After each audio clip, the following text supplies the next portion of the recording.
સર્વમંગલમાંગલ્યે શિવે સર્વાર્થ સાધિકે શરણ્યે ત્રંબકે ગૌરી નારાયણી નમોસ્તુતે।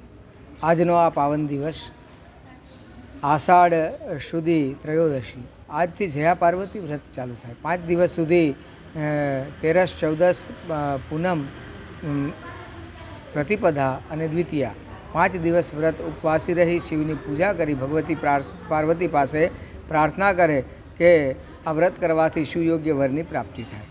બધી જ બહેનો પોતાના જીવનના લાભ માટે, જીવન સુખકારી રહે, જીવનને આનંદ મળતો રહે અને સાથે સાથે વિદ્યા અભ્યાસમાં પ્રગતિ થાય અને સુયોગ્ય વરની પ્રાપ્તિ થાય, આ માટે થઈને જયા પાર્વતીનું વ્રત કરે। ભગવાન શિવની પૂજા કરી, અર્ચન કરી, ભગવાન સૂર્યને અર્ઘ્ય આપી અને આખો દિવસ ઉપવાસી રહી ભગવાનની યજન પૂજન અને પ્રાર્થના કરે। છેલ્લા દિવસે જાગરણ કરી અને વ્રતની પૂર્ણાહુતિ કરે।